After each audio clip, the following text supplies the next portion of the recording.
तदाज्ञापयतं कृत्यम् किमहं न करवाणि वाम् पुंसोऽपि अनुग्रहो भयेषाम्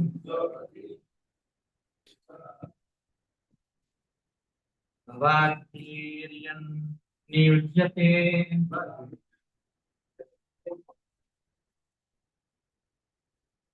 तवाज्ञापयतं कृत्यम्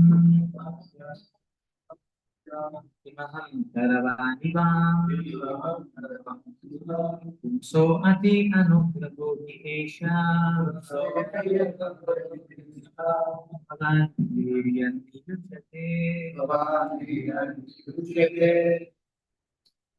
Please order me, your servant, to do whatever you wish, to be engaged by you in some service is certainly a great blessing for anyone. Please order me, your servants, to do whatever you wish, to be engaged by you in some service is certainly a great blessing for anyone.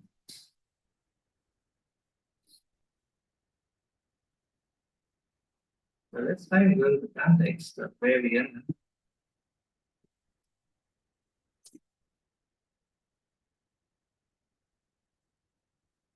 This is Sudama the florist, not Sudama Sakha, but Sudama the florist from Mathura. The two lords then went to the house of the Gala and met with Sudama. When Sudama saw them, he at once stood up, then bowed down, placing his head on the ground. After offering them seats and bathing their feet, Sudama worshipped them and their companions with arghya, garlands, pan, sandalwoods, paste, and other presentations. And then Sudama saying, O Lord, my birth is now sanctified, and my family free from contamination. Now that you have both come here, my forefathers, the demigods, and the great sages are certainly all satisfied with me. You two lords are the ultimate cause of this entire universe. To bestow sustenance and prosperity upon this realm, you have descended with your plenary expansions.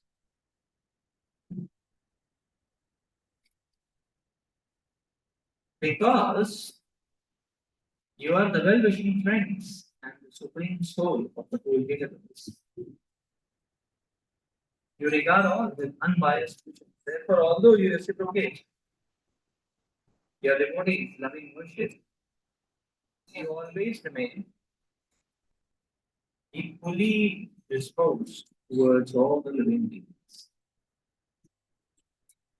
Please order me your servant to do whatever you wish.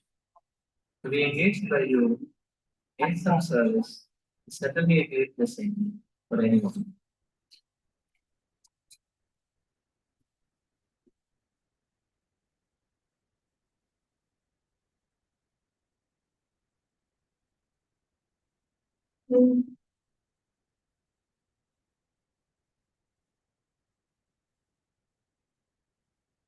Sudama, the forest,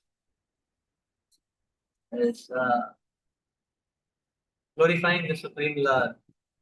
Hello, Lord, just because of your presence, and you will speak. My very birth, my very ambience, my very hope, my very dynasty has become sanctified.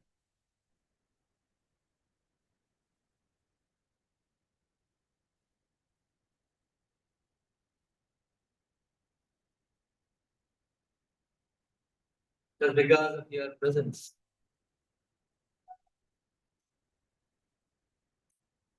And then Sudama is explaining and how your appearance is there to bestow sustenance and prosperity upon everyone. And for that purpose, you are unbiased. You do reciprocate with devotees, but the opportunity is available for everyone. In fact, you do act for the well-being of every living, not just your devotees. Then he's telling, and oh Lord, I'm ready to serve you. Whatever way you are in whatever pleases you.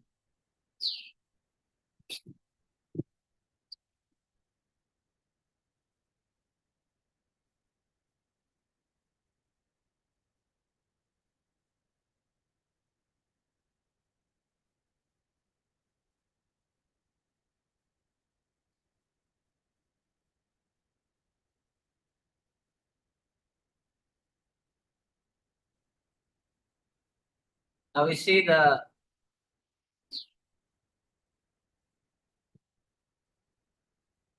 Supreme Lord is all purified. In fact, the touch of the Supreme Lord, when the Supreme Lord is also compared to the Chintamani.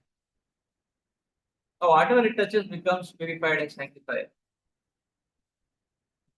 It's like the Chintamani stone, touching anything it becomes gold. Like that. Whatever is Krishna's touch becomes sanctified, becomes purified.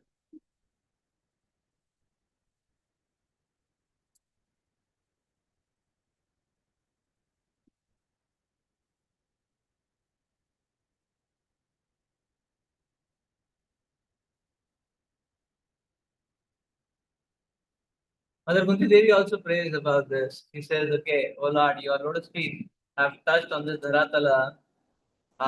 Everywhere there is prosperity, you can see. The vegetation is growing. Uh, Everywhere there is prosperity. The whole environment is lush green. There are so the basic supplies are abundant supplies of food, fruits, minerals, jewels, and so on. This is just because you are seeing and touching this earth. The earth is in ecstasy. Therefore, everything is in abundance. And the sustenance and prosperity. That's the nature of God's dance.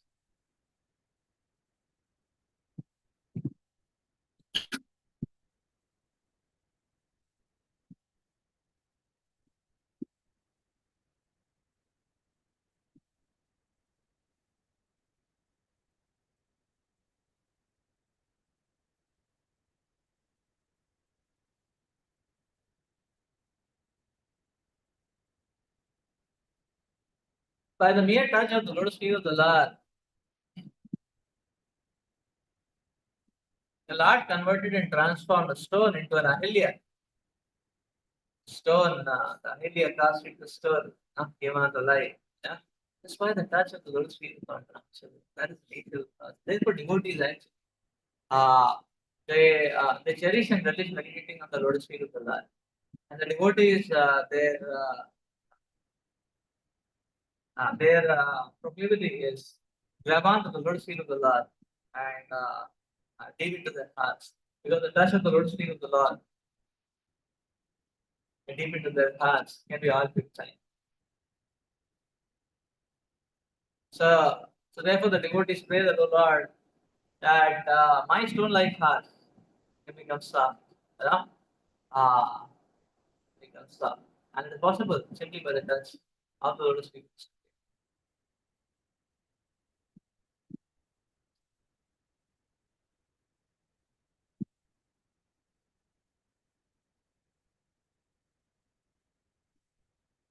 Well, Kubja also tried to do that.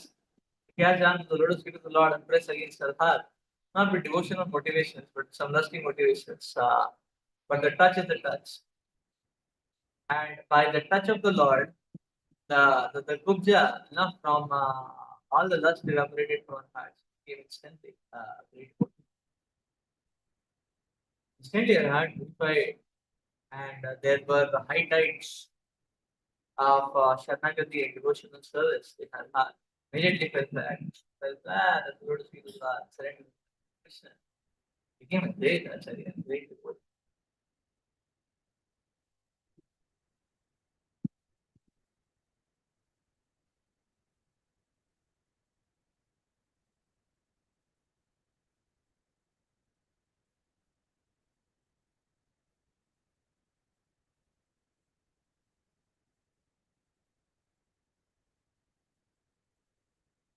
Interestingly,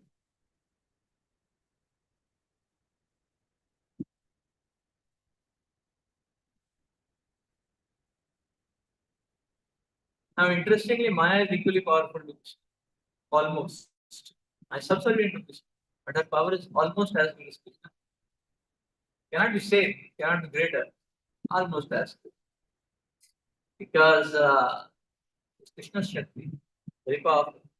Mama Maya, Duratya, very dangerous, formidable, very impossible to overcome. That Maya Shakti. So, now what is Maya's influence? Because Krishna's influence can be so transformative that it can transform stone into girl. The touch of Krishna can transform stone into gold. Maya's influence also has to be powerful enough to retransform the gold back into stone. So, and that's what happens. And that's what we can see. So, Maya is very powerful. And therefore, we will see that uh, there is polarization and inverse polarization. And at any given point of time, the polarization forces and the inverse polarization forces are both in action. It depends upon which one overpowers what, depends upon what we choose and whom we feed. So if we activate the polarization forces, then the stone like heart transforms into earth.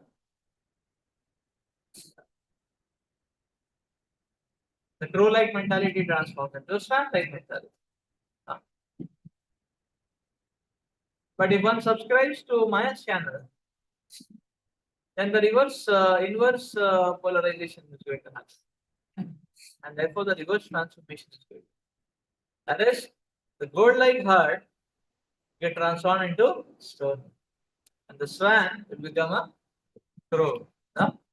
So this is going on in our lives in a perpetual fashion. And we can understand, we can experience this. Many times when we come in the association of devotees, many times where we are in the intensity of association, there is reverberating intensity of Pushpans in festivals, grand association. One can experience very pure, uncontaminated desires. One can experience that desire. Yes, I want to go back to that. Yes, nothing is there in this material world. But 2 3 days down the line, honestly, in the temples anytime I can go. Rather important things. Huh? Like that. So this kind of thing can be experienced. And if our sadhana goes a little down, we have not visited the temple or not heard Krishna Katha for some 1 day, 2 day, 1 week, one will start feeling more weak. What is the sign of that weakness? Material desires should have more and more and more and more. Is there any end? There is no end. There is no end. So both these things are happening.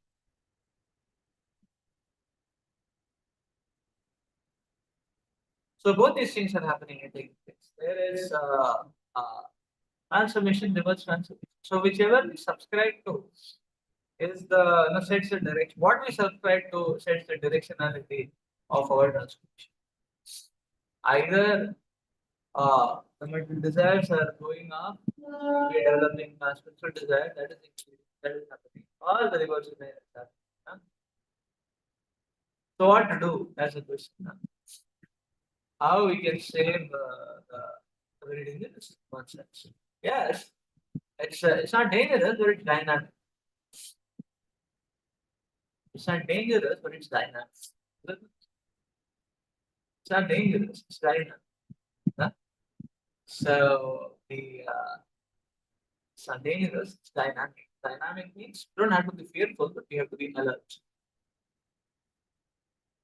You don't have to be fearful and horrified. Oh, what is going to happen to me? Oh, is there any hope? Is there any scope? Yeah, definitely there is hope and scope.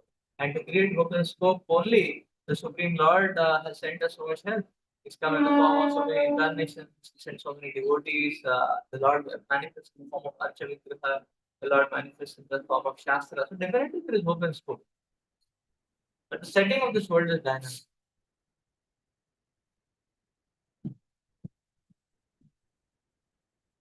The hope and scope only remains as long as we keep holding on to the rope, the mercy rope. Huh? With that point only there is hope and scope. So because setting of this world is, and therefore the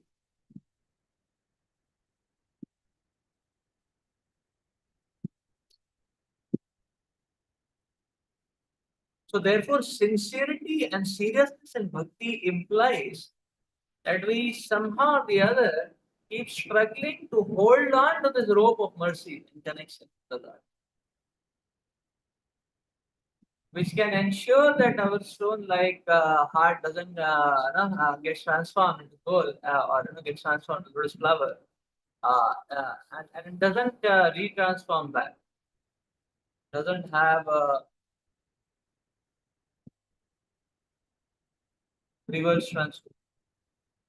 So for that, so therefore that struggle to grab on, that struggle to upkeep the association, that struggle to be the intensity of association, that in our case, whatever positive transformation has happened, and that is preserved, further positive transformation is triggered, and the reverse transformation doesn't take place. For that, a devotee has to be constantly alert. For that, a devotee has to be constantly alert. So material world is not to be getting horrified about, but we have to be very careful and alert. That I am latching on, catching on to the inspirational and spiritual sources. Spiritual sources are catching on to the spiritual sources. Huh? And that is what is the anxiety and meditation of a serious and sincere sadhaka.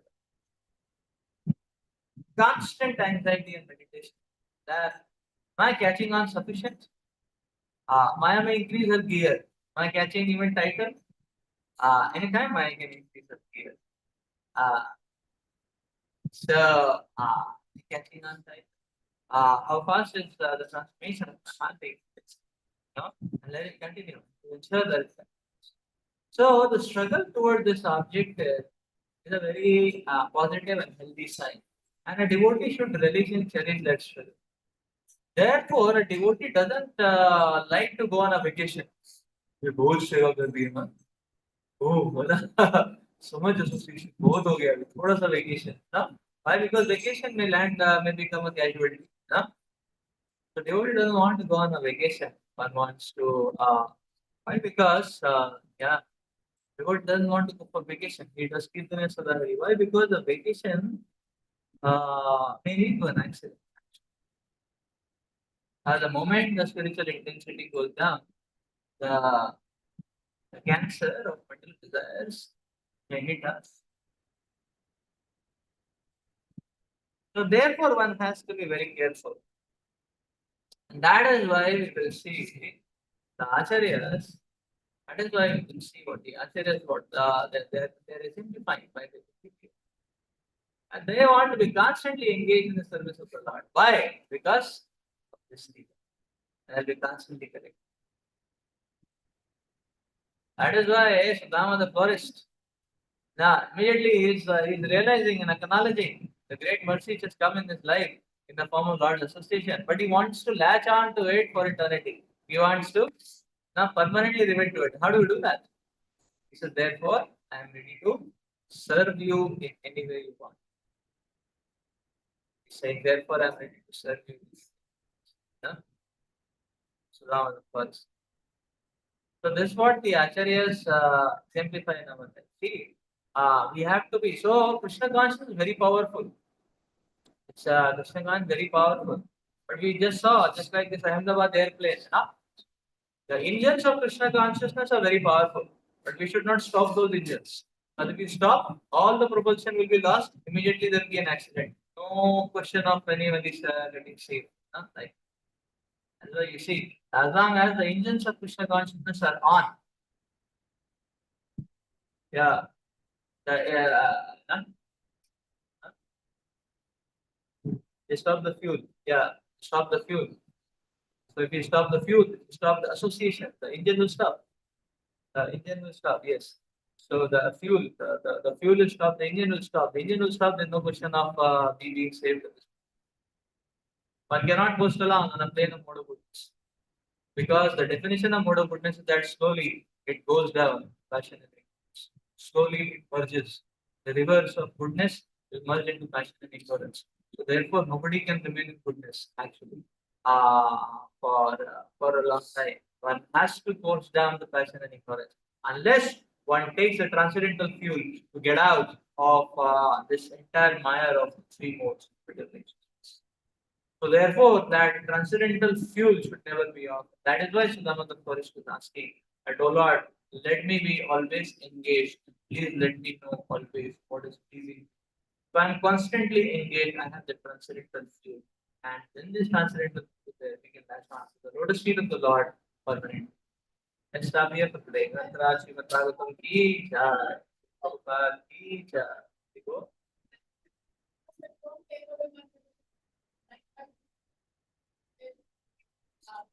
Yes. Yes.